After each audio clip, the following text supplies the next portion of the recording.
What's up, Eagles Nation? Yep, it's the day after 17-9 loss in the wild card at home against Seattle.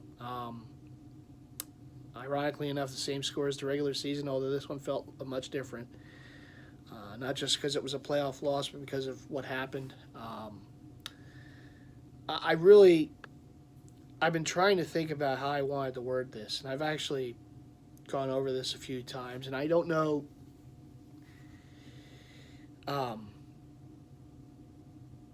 If this is going to still sound like sour grapes or spilled milk or whatever, as we know, I'm an Eagles fan, and I've been one since '92, going back as far as I can remember.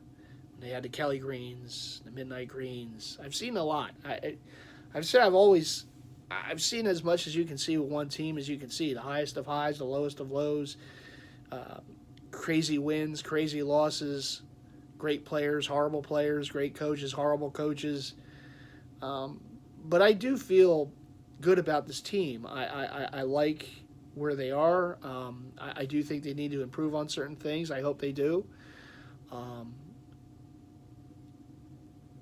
don't know why they've been one of the more injured teams in in the league the last few years. It's nuts. That tent just is always full. I honestly, it's crazy. They've had a lot of bad luck. It's a rough sport. It's a rough sport, and there's no two ways about it. We see players after their careers are done. Some of these players are walking with canes, and it's tough. I mean, you see some of those older players and how they are, how beat up their bodies are, and they put everything on the line for this sport. It's a rough sport. I do not think that the league is doing enough to protect their players. I think there's a double standard with some of these referee crews. It's unacceptable to me, and it should be unacceptable to the commissioner, Roger Goodell. I don't think it is. I think he does a lot of talking before seasons to get a photo op out there. I don't think he does enough.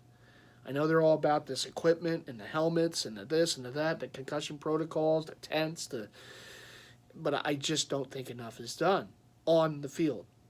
I think you have some of these referee crews that just, there are certain quarterbacks that are going to get calls. There are certain quarterbacks that when you look at them wrong, you're going to get a flag. And there's certain quarterbacks that get tossed around like rag dolls and nothing ever gets done. I have seen, and I know I'm an Eagles fan, and take it for what it is.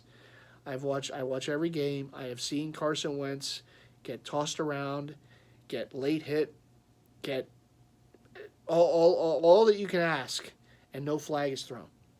And I have conversely seen other quarterbacks, the Russell Wilsons, the Tom Brady's, but not just the quarterbacks that have been in the league, have had a lot of success.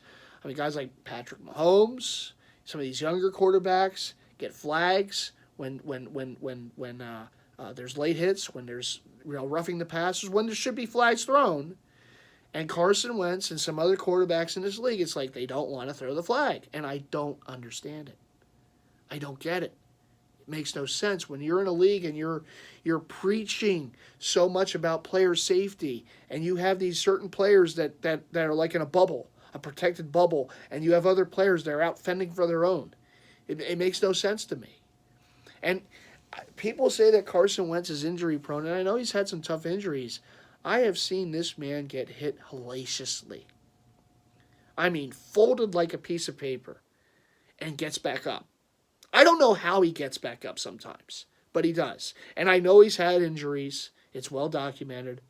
I don't think you can look at a play like yesterday and say the man's injury prone. You have a 280-pound man in Jadeveon Clowney, a very athletic man, coming at you full bore with the crown of his helmet.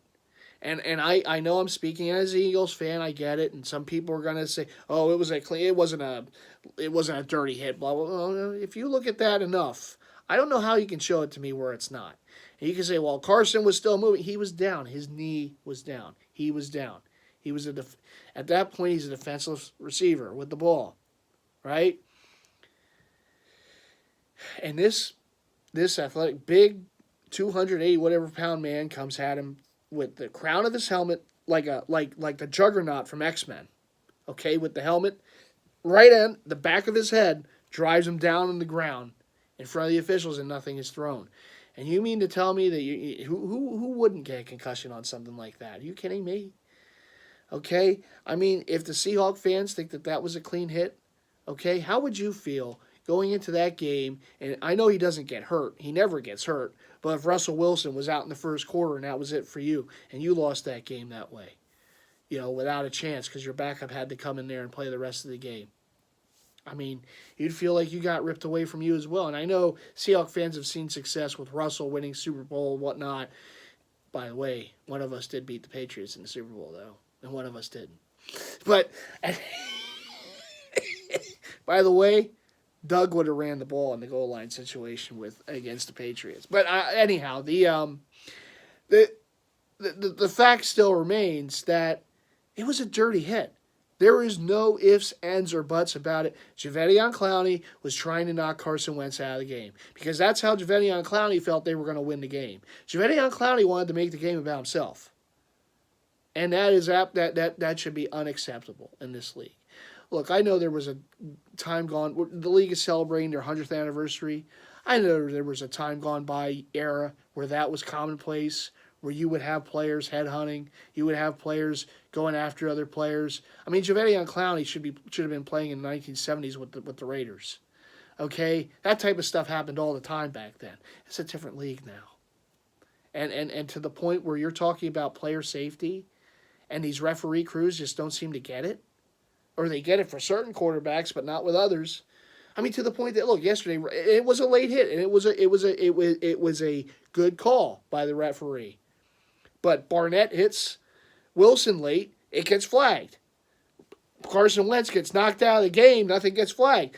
Josh McCown gets hit late, nothing gets called. It's if you're going to do it for one quarterback, you got to do it across the board. Or if it's a running back that gets late hit, if it's a receiver, if it's a tight end, you got to make the call. And I know not every call is going to be seen. But if the referee is right there to make the damn call, make the call. It sickens me.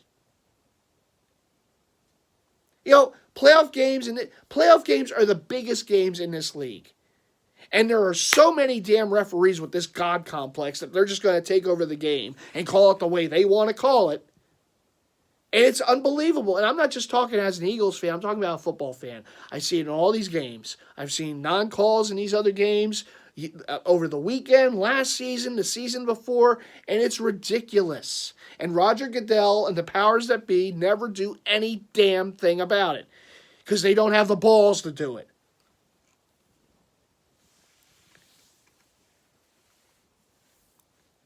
They let these referees just run the league any way they want to run these games any way they feel fit to run the games instead of doing it by the book. I don't care what the quarterback is, who the quarterback is. If something like that happens, you throw a damn flag. There was at least 4 penalties on that one play alone by Clowney. And I know, look, I'm not looking for sympathy. I'm not. I know it sounds like I'm crying over spilled milk. My team lost. Okay? My season's over as an Eagles fan because of last night. Okay? But the bottom line here is that Jadeveon Clowney is a dirty player. He's been a dirty player for many years. He was a dirty player in Houston. He's a dirty player now in Seattle. There is a reason that teams were not lining up to get him to trade for him. And the Eagles, unfortunately, were one of those teams. If Howie makes the move, that doesn't happen last night. He doesn't, Seattle gets him, and unfortunately we're playing Seattle last night, and that happens. We didn't see him in the regular season because he didn't play with the Seahawks that year. He was out. Or that game, he was out. But he's a dirty player. He tried to knock Nick Foles out of the game when he was with the Texans last season. And now I don't know what he has against the Eagles, but now he knocks Carson Wentz out of the game because he feels that's the way they're going to win. That's not the mentality you got to have. That's a human being. I mean, he could have really done some damage to Carson with that hit. Oh, that's a football player making a play. No, that's dirty. I don't care how you try to show me that play. That's a dirty hit. It's a late hit. He's leading with the crown of his helmet. He's doing everything that you were taught not to do. Otherwise, you're going to get a flag. He does it, and he gets away with it. For some reason, he gets away with it. Now, look, that 15 yards wouldn't have made the difference in the game. Okay, that play right there, that 15 yards wouldn't have won the game for the Eagles. But you cannot tell me that that's not a penalty. You cannot tell me that that referee looking at that play couldn't have thrown his flag. For God's sakes. If that's Russell Wilson or Tom Brady or Aaron Rodgers, they're doing a horror show for it today on NFL Network. Oh my God, how could that happen? But it's Carson Wentz, and for whatever reason, that Carson Wentz it just has to fend for his own out there every game. I don't get it. I simply do not get it. Does he get flags every now and then? Sure. But I have seen many, many times where this guy's getting late hit, where he's getting hits that should be penalties, nothing's getting thrown. No flags, and the referees are looking right at it. Looking right at it. I mean, hell, we had a game, it wasn't Carson, it was Miles Sanders on a return against Detroit. His helmet goes to one side of the head to the other, and the referee's looking right at it, can't throw a flag. What's it, because it's the Eagles, he can't throw a flag? Are you kidding me? And again, it's these referees. They drive me nuts. These holier-than-thou referees. Oh, we have to take over the game the way we see fit. It's not a way to run a league. It just isn't. These games are too important. And I get it. There's been other games, like the Saint fans, of course, from last year and that non-call and the pass interference, and there's been other plays and all these playoff games. It's like the biggest games, and you're going to get these jabronis out there who feel that they're bigger than the game and are not going to call plays that you got to make the call. You got to make the call. It sickens me as a fan, not just of the Eagles, but of the league, of the sport. It sickens me to see this bull crap. Game after game. At the highest level. You can't have referee crews like this. You can't.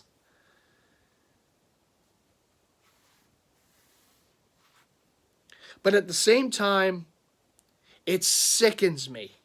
It absolutely sickens me that finally I had a chance to watch my franchise quarterback in a playoff game and it gets taken away from him because of a dirty player. It sickens me. And the other thing that sickens me is that broadcast by NBC last night. That was atrocious. That was absolutely unacceptable last night, the way they were doing that game. They did not go on. They did not tell us early enough about what was going on with Carson Wentz. You don't see him in the tent, nothing. We see him walking later on, and then they show the hit, slow motion of Javedion, and they didn't show it enough. They only showed it a handful. I mean, again, if that's Tom Brady, if that's Aaron Rodgers, if that's Russell Wilson, if that's one of these other, I mean, they're showing it the whole rest of the game, and they're vilifying Clowney for it the whole rest of the game, to the point that after the game, Michelle Tafoya is out there interviewing him like he's a conquering hero. Oh, Javedion, you played hurt. How did you do it? Oh my God, go away. Are you kidding me, Javedion playing hurt? You have how many play? You have Eagles practice squad receivers out there. I know we didn't win the game. You have Zach Ertz out there can hardly raise his hand playing with hurt ribs. But Javedion's the guy we're going to make the big hero of the game because he's playing hurt. Oh, how did he do it? Oh, Javedion, your defense. Oh, you only had like 27 sacks all year, and now you had, 6 or 7 in the game. How did you do it? I mean, geez, Javedion's sitting back there like, well, I know how we did. We knocked out the starting quarterback. We had a 41-year-old backup out there. It was easy to tackle. Of course, he didn't say it. Fawning over this guy. Are you kidding me? You got to understand the moment. And this comes from upstairs in the booth. Right? What is this? You have to understand the moment. Javedion is the story of the game, but not because he's like this conquering hero, because he knocked out the starting quarterback on a dirty play. And you have Pete Carroll after laughing it off, like, dirty play, If that happened to Russell Wilson, you think Pete Carroll's laughing at that? Think he thinks it's funny then? Old man? Hey, old man, I would have ran Marshawn at the goal line against the Patriots in the Super Bowl.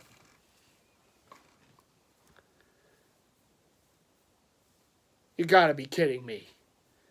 Thinking it's funny, waving it off. Ridiculous. And if that's how the Seahawks want to win games, let me tell you something. If that's how the Seahawks want to win games, I hope the Packers roll them up this weekend. I hope they walk the field with these guys. Blow them out. Blow them out.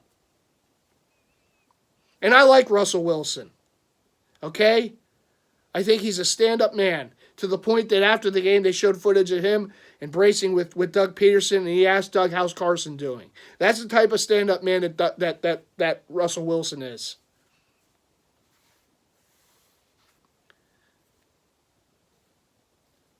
I hope the Packers blow them out. I don't want to see that team win. Not like that. Not like that. Acting like they were, for God's sakes. It's not how you win games. There was a time that maybe this was commonplace. It's not now. You don't go out of your way to harm a fellow human being to win a football game. You just don't do it. You don't do it. It says, these guys are all part of a union, aren't they? Players Association. You're going to do that?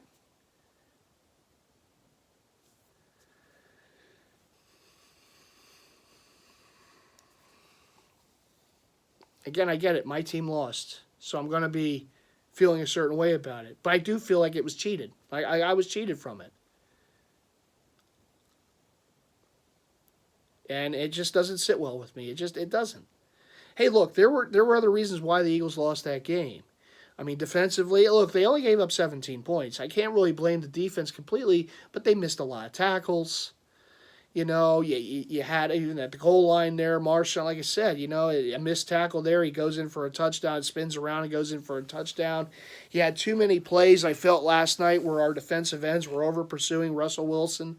And the one thing you can't do with Russell Wilson is over pursue and lose contain. And I think plenty of times last night they lost contain, leading to Russell running for first downs or throwing big passes to Metcalf or other receivers downfield.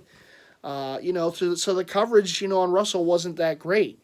I thought some of those guys played a hell of a game. I thought Fletcher Cox was an absolute beast last night, pushing the offensive lineman into Russell Wilson. And the one play where they handed the ball off to Marshawn and Fletcher was there and he wrapped. I've never seen Marshawn get hit like that before. And I know he's been out of football for a year, but I mean, you talk about beast mode. I think that Fletcher showed him who the real beast was last night on that hit. I mean, and it was a clean hit, okay? But he brought that man down. You talk about a man playing football. That was what Fletcher was doing last night. Look, guys were doing what they could to make plays. And again, look, they overcame a lot the last, how many weeks to win a division title, to wrestle it away from Dallas and make the playoffs. And I get it. It's one and done. But I'm still proud of this team. I'm proud of how they fought. I'm proud of how they played, even last night with losing their starting quarterback, franchise quarterback. You have a 41-year-old quarterback out there, and Josh McCown doing everything he could. And he got hurt too, and he's fighting through it. And you saw the difference. And for those who said, well, Carson being out, the difference was in the red zone. One of the things that Carson's really good at as a starting quarterback is red zone touchdowns. He's really gifted at it. Even with practice squad receivers, they're scoring more red zone touchdowns than not. And last night was one of those games where you needed to get touchdowns, and too often they had to settle for field goals because it was McCown in there, and you saw the difference. The offensive line wasn't the same. There were false starts. There was delay of game penalties because the plays weren't coming in at the right time. The cadences were not the same as it would be with Carson. And why wouldn't it be? This guy hasn't played, getting the number one reps and snaps in practice as Carson would. So obviously he has to come into the game kind of cold. Not just him cold, but them cold with him. It's a different situation, particularly when you get in the red zone where the calls are at the premium and it's just not being done. He's not reading the plays, or it's just not there as it would be with Carson. He doesn't have the rapport with those players as Carson would. So when you get in the red zone, having Carson in there would have made a difference. And I do believe the Eagles would have came away with some touchdowns on those drives. And, honestly, and I know I'm saying this as an Eagle fan, but I believe they would have won the game if Carson was in there for all 4 quarters, and the Eagles' defense holds Seattle to 17 points. I think the Eagles win the game.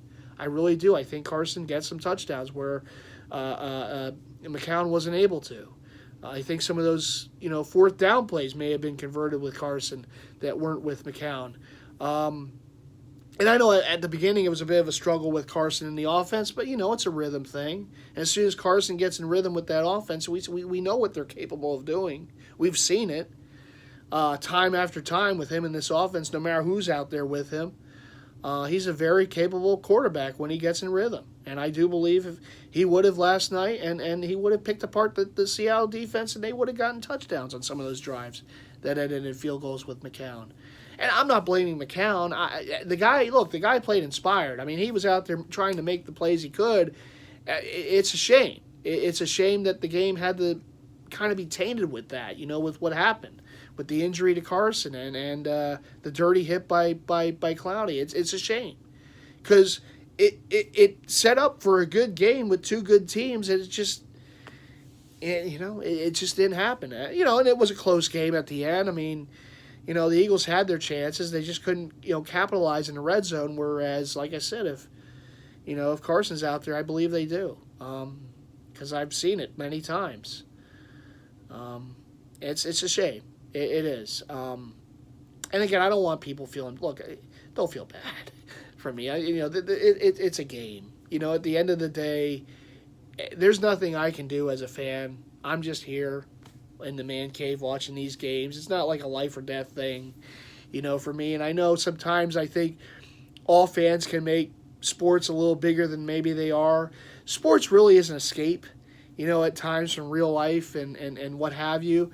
But again, look, as a fan, I watch this team. I get through a season, even a season like this, and you get to the playoffs, and then that happens, and you just feel, you got cheated. You got an opportunity, taken away, and it sucks. But at the same time, I'm proud of what this team accomplished. I think that, if anything else, Carson showed that he can lead a team to the postseason, to have success, to win a division title. I think that's big for him going forward. Look, years ago, they had the home field advantage in the playoffs because of Carson, in large part, because of Carson and what he did. He was the league MVP if he didn't get hurt in L.A. In that fateful night. But he helped put this team in position to have home field that year and win a division title that night against the Rams. I know last season was different.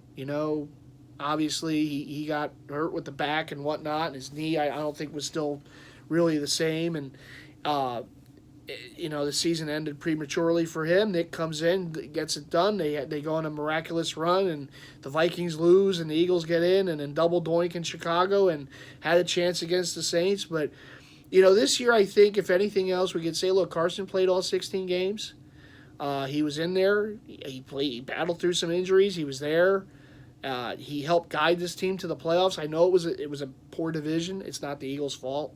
It's not his fault. Excuse me. He still had to win those games, and those games were big. He still got it done, and he did it with practice squad receivers, guys off the street. I mean, no one knew these guys, going into these, and then all of a sudden, here they are making plays, and this offense was clicking with him in there. Got to the playoffs, and, Clowney decided to do what he did, but I still feel good about this team. I still feel they're in capable hands with Doug Peterson, who did a really good job, I felt, coaching the remainder of that season. As a coach, you have to keep your team afloat, and I felt Doug did a good job with that, as he's done since he's been here. This team wins a lot of games in December to put themselves in position to make the postseason and to have success. And I think Doug's a very capable coach. I think Carson certainly showed what he's capable of this season. I know he got hurt in the playoffs. It was a unfortunate situation, but it is what happened. So hopefully next season, knock on wood, he could get through again and get further into the playoffs and at least finish a playoff game. That would be nice. Maybe that Clowney guy we won't have to run into next season in the playoffs. It is what it is. But I still feel good. I do think that Howie has some learning to do. I think that Howie needs to right the ship. And when it comes to not feeling too sentimental about certain players. Now, I would bring back Malcolm Jenkins because I do believe that he is still one of the leaders and he is still a guy who has played very well, and he plays every snap, and he's invaluable for this team.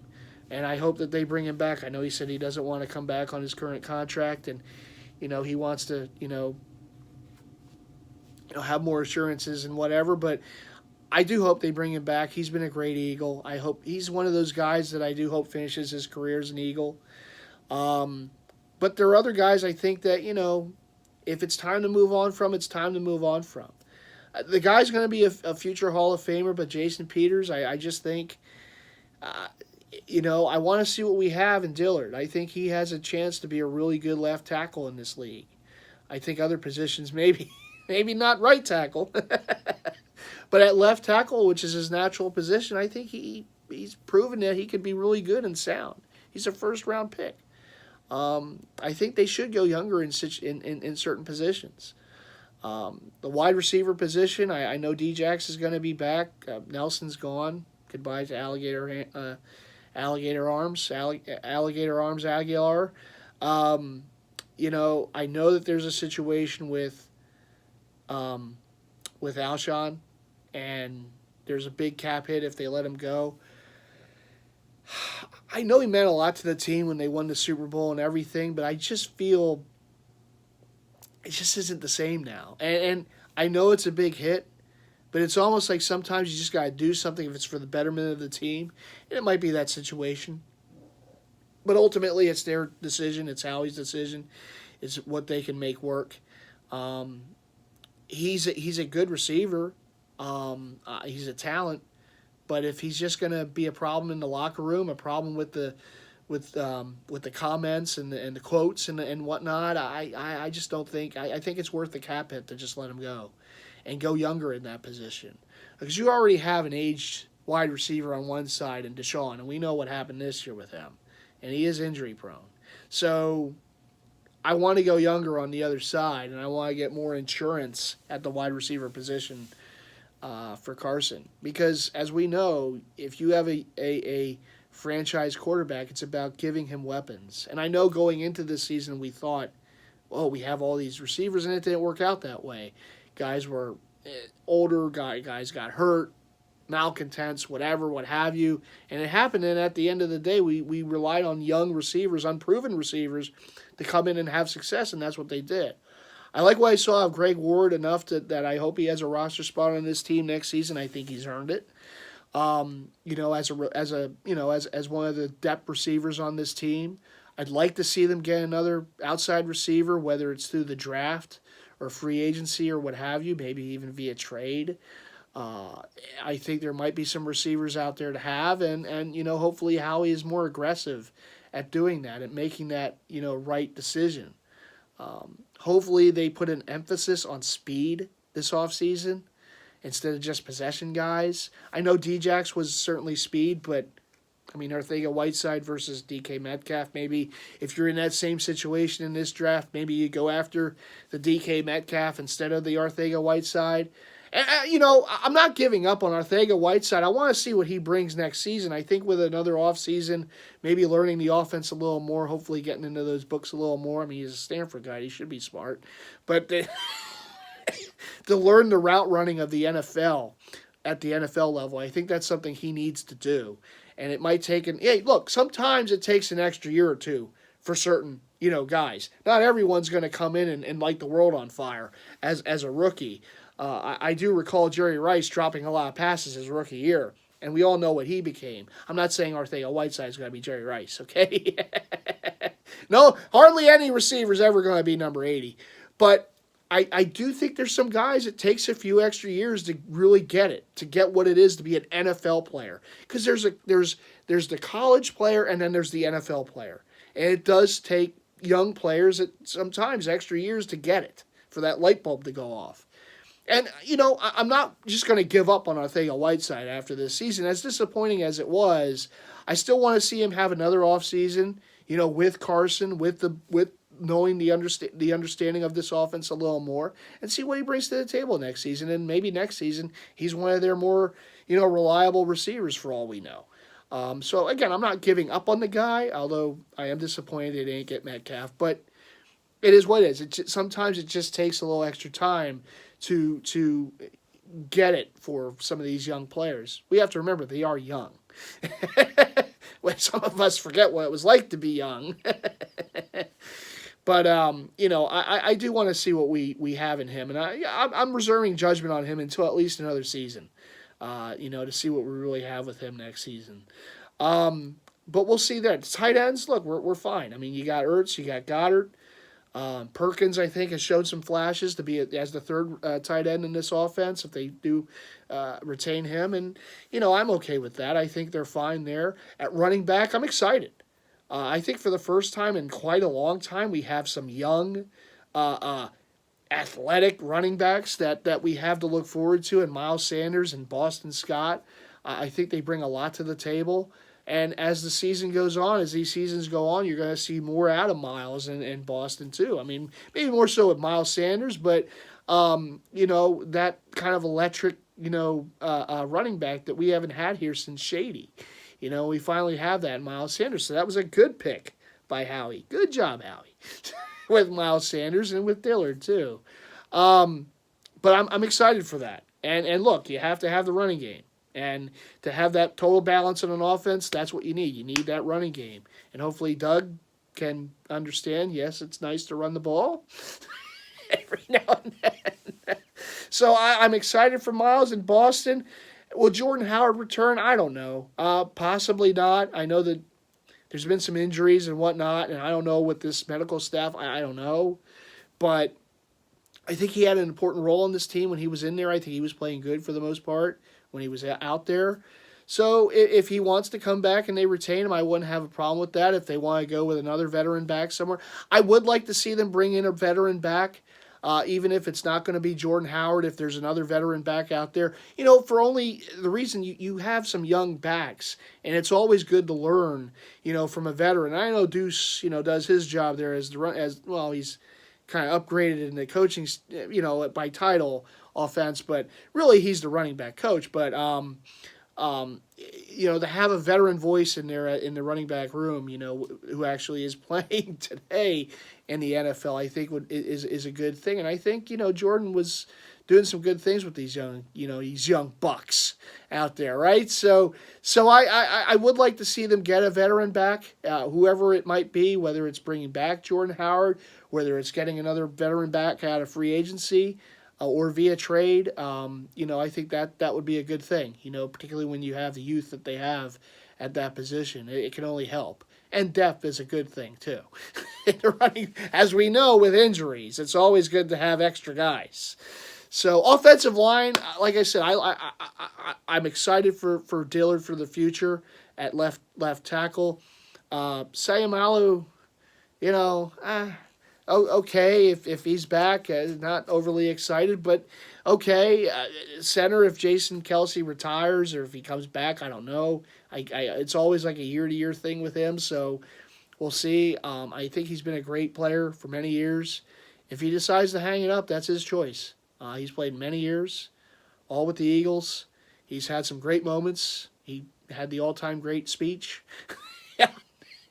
after a Super Bowl. And if he decides to hang it up, tip the hat. Thank you very much, dear Jason. But if he does come back, I'll welcome it. Obviously, we get Brooks back after the injury. It's a shame he gets hurt, but he's such a good guard at right guard. And, of course, getting Lane Johnson back at right tackle, at right side. Hey, look, the one thing I will say is we're very fortunate to have what we have on this offensive line. When you look at the right tackle, one of the best in the league, I say the best in the league at Lane Johnson, and the best right guard in the league in Brandon Brooks. We're very fortunate to have those two stalwarts on this offensive line, but they have to stay healthy, and health is going to be a big thing going into next season. I don't know why this team, gets hurt the way it is, if there's something with what they're doing, I have no idea. But they have to. There has to be a season where we don't have this many injuries, and hopefully it's next season. But at number 11, you got to keep him healthy. I think I do. I believe in him.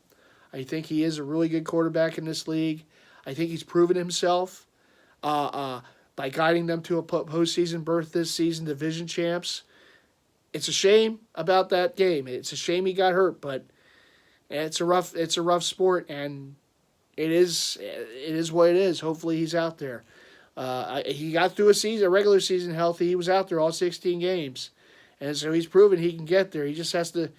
Let's just stay away from Clowney next season in the playoffs, or make sure he's taken care of. Next season, if we see him again in the postseason, and just cover him a little more. But no, I am excited. I'm excited for this offense and for the youth that they have. And I hope that Howie goes out and makes the moves that needs to be made at the wide receiver position to strengthen that position. Defensively, yeah, there's some moves. There's some decisions to make. The safety position, McLeod and Malcolm, might not be back. I hope they bring Malcolm back. I really do. But we'll see. That's obviously up to them. Defensive line, we do get, we get some guys back next season. Malik Jackson will be back next season, and we never really hardly saw him this year. But, again, a guy who's an all-pro caliber defensive tackle to go along with Fletcher. You sprinkle in, whoever else you get, defensive tackle in there, Timmy Jurgen, whoever. It is a really good interior of the defensive line, and that will help the ends. Barnett, I'd like to see him finish plays more. I know he kind of has Mamula-itis at times where he's close to getting the sack and he just doesn't get there. So I still want to see what he's got. He's a young player, and I think the interior line, if they're getting the pressure, I think that's going to help more on the outside edge rushers. Brandon Graham, look, he's a veteran. I think at times he flashed this year what he's capable of doing. And, yeah, he was banged up. He played banged up. There were times he was, not making the plays that should be made. But I think the one thing we can say about this defensive line is, boy, they can go get at it against the run. They make opposing offenses one-dimensional. And in this division, that's a good thing because you have some really good running backs in this division. You got, of course, Zeke in Dallas. You got Saquon with the Giants, and they all but shut those guys down for the most part. And that's big when you play those teams. So I think the one thing we know that's the constant with this defense, with the Jim Schwartz defense, is they're going to get at it against the run. They got to get to the quarterback a little more. I know they were spotty at times this season, getting that sustained pressure against the quarterback. I'd like to see them do more of. It's one of the things they were so good at back in 2017, but they also had more depth on that defensive line, the rotation, right? Their backups could have been a starting defensive line in the league that year. So I want to see more of that. And hopefully, I know the injuries played a role this season, but I'm hoping they get more guys in health. And I liked what I saw out of Sweat also on the defensive end. I think he can be a really good rotational guy for a defensive end. But I want to see more, of course, with the rotation for this D-line because it's important. That's what they need to get back to how they were playing back in 2017 and at times, of course, last season too in 2018. Linebackers, look, this team is never going to favor linebackers. It's just not how this defense is. But I think for the most part, you saw guys making plays. You saw Gary make some plays this season. Want to see more of that, and we'll see what they do if they make a move here or there at the linebacker position. I do think they need to get more depth there. I think that's the one thing when they started losing guys with injury and they let go guys, you saw the depth really, really wind down. And that's one of the things I know, and I know this defense is not predicated on the linebacker as it would be in some other defenses, but if they can get some more depth at that position, I think that's going to make the world a difference, particularly when you go up against some of the opposing tight ends and some of the opposing slot receivers, because those are some of the guys that gave this defense trouble this season. So I would like to see them get a little more depth there at linebacker, a little more physicality, I think, more athletic ability there, with all due respect to who they have. Again, I like some of the things I saw with the linebacker position, but I know it could be better. And again, like I said, safety. I mean, look, they're going to lose someone. I don't know if they'll retain both McLeod and Jenkins. I hope they bring Malcolm back. But then you're looking at who else is going to be your other safety. Maybe they go in-house. Maybe they go with Rasul Douglas. Possibly he can play the safety position. Or maybe they go outside. Maybe they draft a guy in the first round or second round or later round to be the other safety in there behind besides Malcolm. And the good thing then is, hey, who better to learn to play this position than Malcolm Jenkins, right? Two-time Super Bowl champion. So, that would be good. And that's something that they should look at doing, because even if they retain Malcolm or even McLeod or both of them, they're not getting any younger. The quarterback position is always going to be something, right? I think at times you saw guys play decently, but most of the time it's been inconsistent. Guys giving up too many plays, whether it was Darby, whether it was Mills, whether it was whoever it was out there, Maddox, Crevion LeBlanc, whoever it was. I mean, everyone. I think that in December, I think you saw better play in the cornerback position, but at the same time, for most of the season, it's just way inconsistent. I know there was injuries, but just even when the starters were out there, way inconsistent. So I want to see them get better at the cornerback position, and it's not as easy as it's to say it is. And I was talking to my boss today. We were talking. He's like, because of what the premium that position is in the NFL, it's not like you're going to just get guys via trade all the time. They got lucky a couple of years ago when they traded for Ronald Darby, but that type of thing doesn't always happen. Teams aren't going to be willing to trade you their one or two corner on their team. So you have to develop them. You have to draft, and you have to be able to develop the cornerback position. Maybe you get guys off of free agency, but again, a lot of teams, how many top corners are just out there as free agents? I know the Jalen Ramsey situation was out there via trade. The Minkah Fitzpatrick situation was out there via trade. And again, I would have made the move, at least for Minkah Fitzpatrick. It's a shame they didn't. But those type of situations don't always come up. And those type of players are not always out there in free agency. So you have to draft, and you have to hit on your draft at cornerback position. I know it's hard, but that's something that Howie's got to do a better job at. I think more times than not they don't. And I'd like to see them get better, as I'm spraying here. I'd like to see them get better at drafting the cornerback position. I don't know if it's going to happen. It's been one of Howie's big weaknesses as a GM and the powers that be in the draft room, the war room, drafting these guys. But they got to find a way, because, again, you're not always going to be able to rely on free agency or trade to get the cornerbacks. And this is an area of big need for this team. And there are guys that I would keep. I think they're guys that are worth keeping on the team, but you just want to see more consistent play, and that's just something that was the biggest issue, I think, for this defense this season.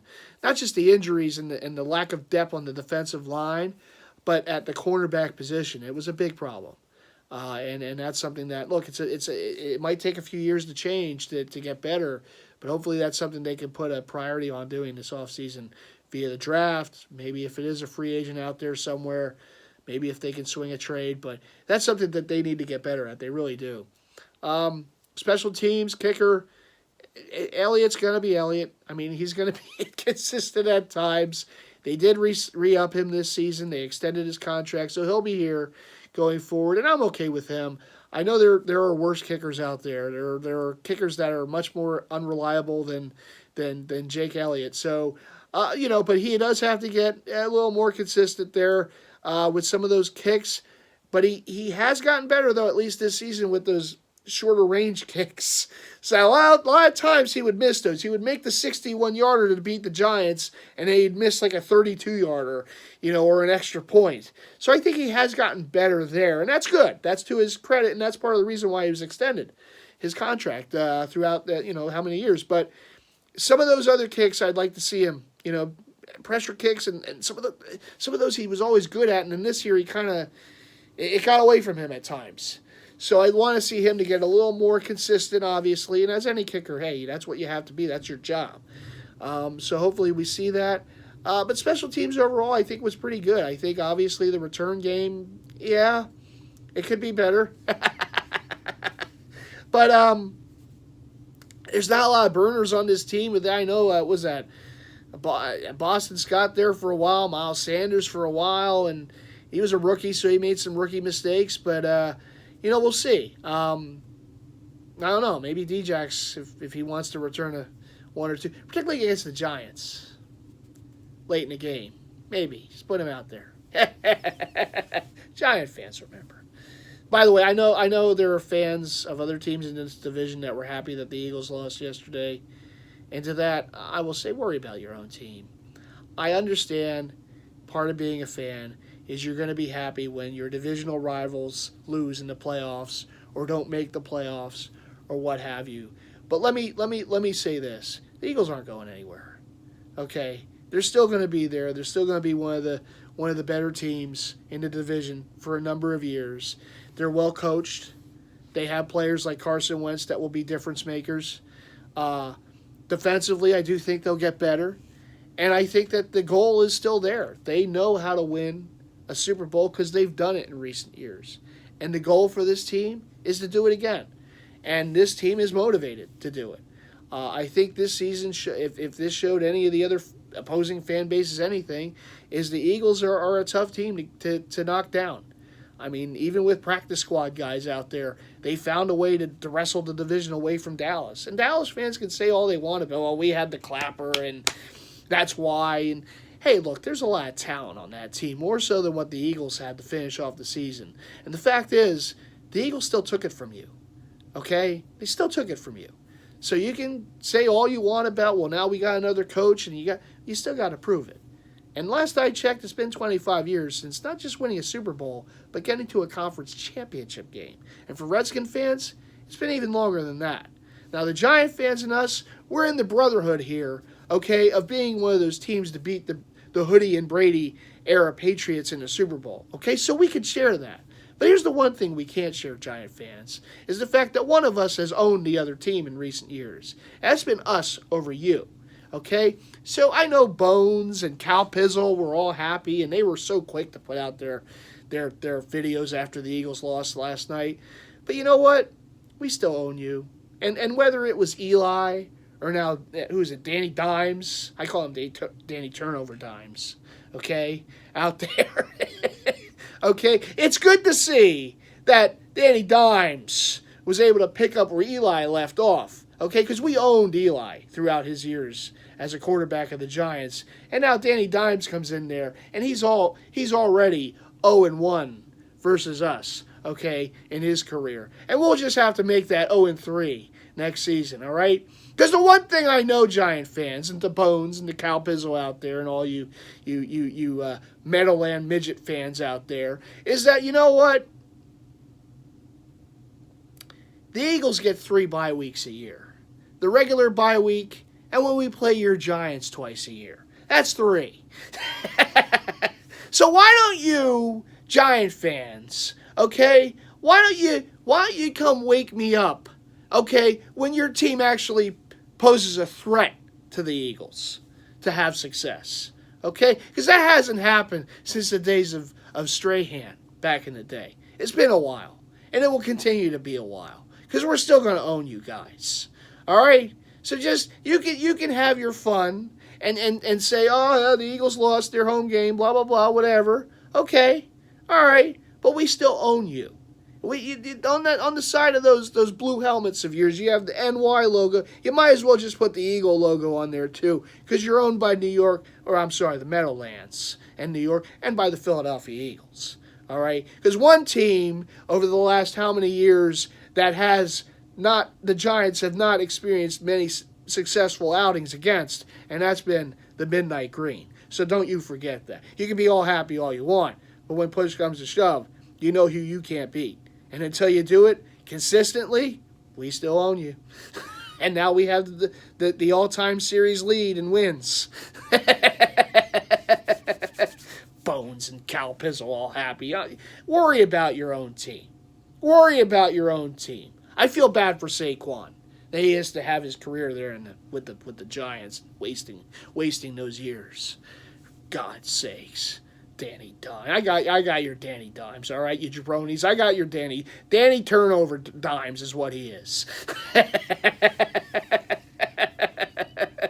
I'm not not afraid of him. But anyhow, yeah, hey, look, it's all fun. This division, I will say this. I'm not a part of the TTC, but this division is so great with the trash talking. You got the Giant fans, the Redskin fans, the Dallas fans, the Eagle fans. The one thing we know is we know how to give it to one another. Oh, we know how to give it to one another, particularly during the season. No matter the records of our teams, we're always going to give it to one another. It's an NFC East tradition, and it's an NFC East tradition that will continue for all the years to come. So bring it! Anyhow, that's going to do it for now, and that's going to do it for Season 6 of Season of the Fan. Philadelphia Eagles, disappointing end. But you know what? It was a hell of a ride yet again. They gave us a great December. We wrestled the division away from Dallas. It's always good to do that. I know it didn't end well. I know we lost a home game to the Seahawks. Our quarterback goes down, and just couldn't overcome that. But you know what? I still feel good about this team. I still feel good about where they are and where they're going to head. I look forward to next season. There are moves that Howie needs to make. Hope he makes them. There are things to learn from what he didn't do this past offseason that he's got to do this offseason. But the one thing I will say is I'm excited. I'm excited for the future of our franchise quarterback who helped guide this team to the playoffs this year, division title. And you know what? It's the first steps. It's the first steps of some great things to come. And I look forward to the future, and I look forward to continue to bring these Season of the Fan videos to whoever wants to watch them on YouTube. I know they're long at times, 51 minutes. But it's the last video of this particular season and this particular, again, the season of the Fan. So I hope, yeah, you look, if people, join me on this adventure year after year, I thank you.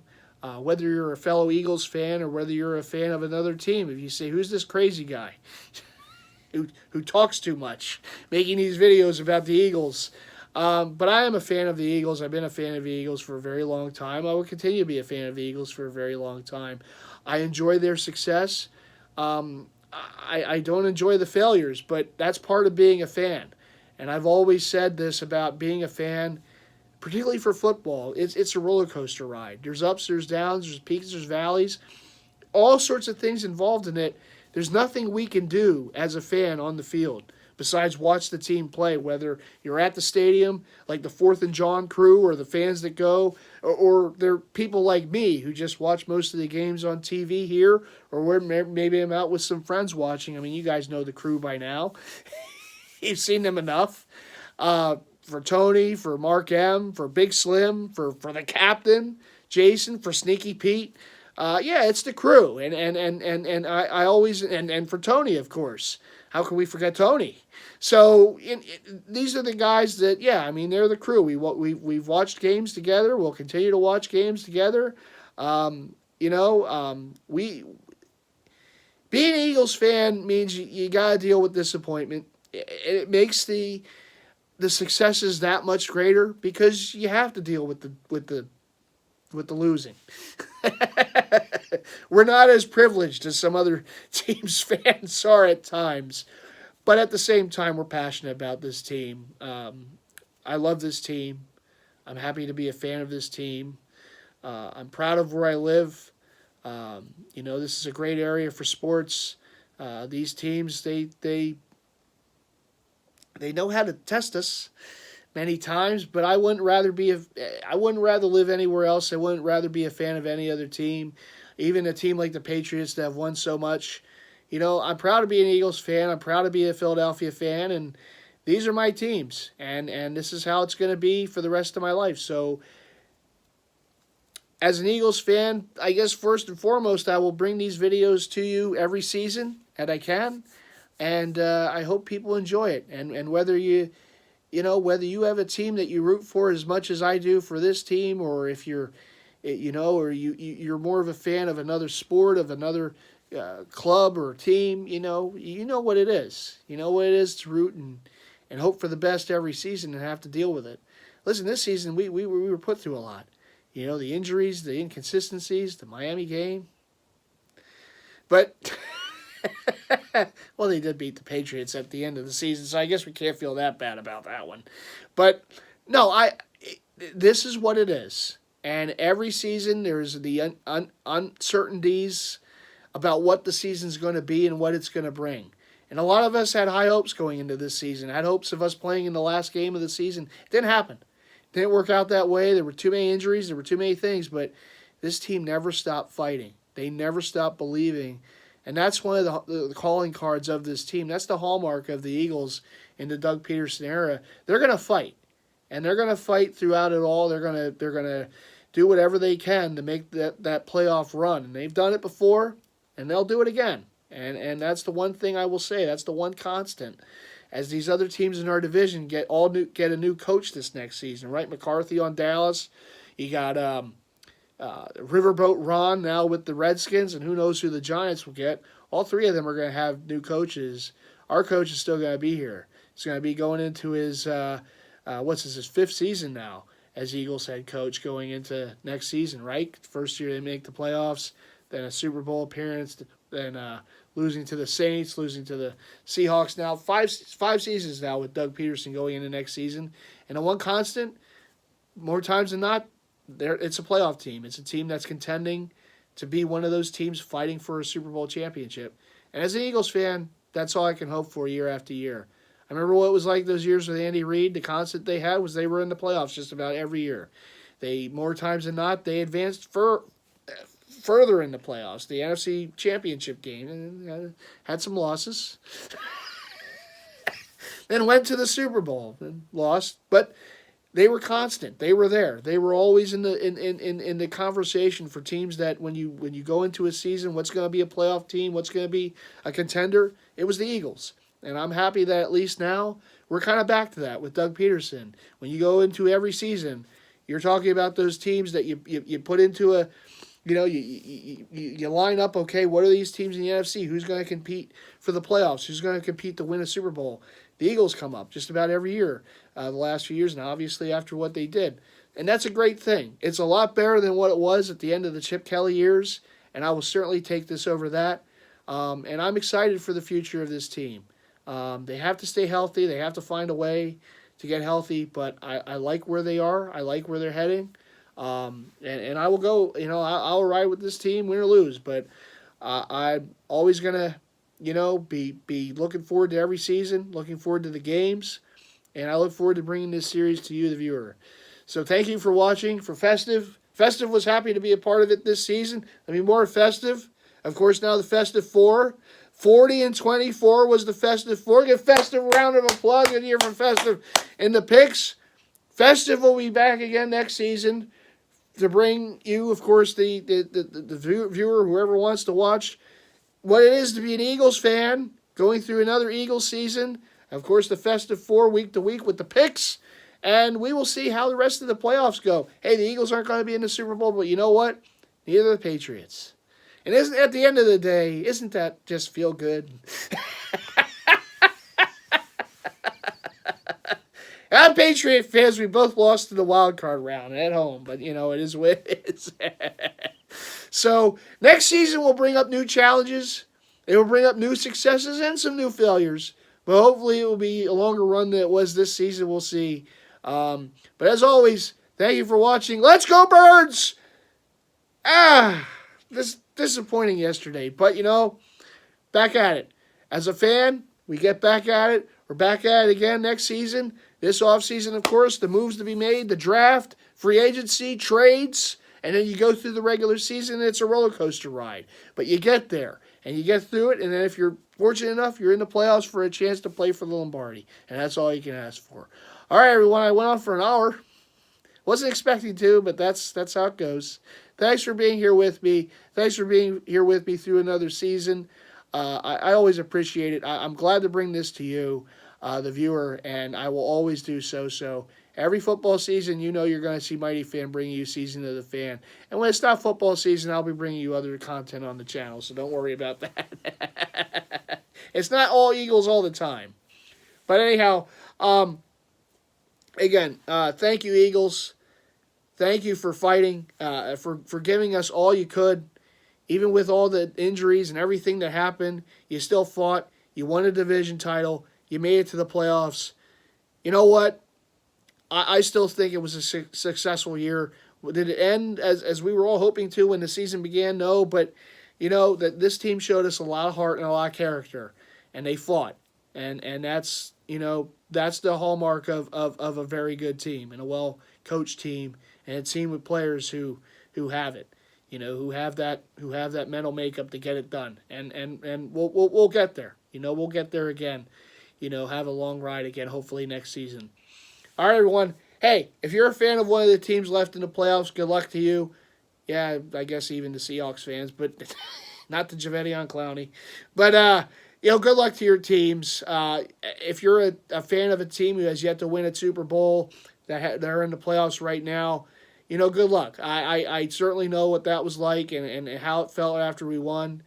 And if your team does it for you this year, awesome. You can share it in.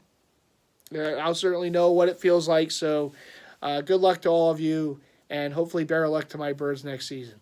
All right, everyone, take care. Now we get to watch our local teams not win on the road.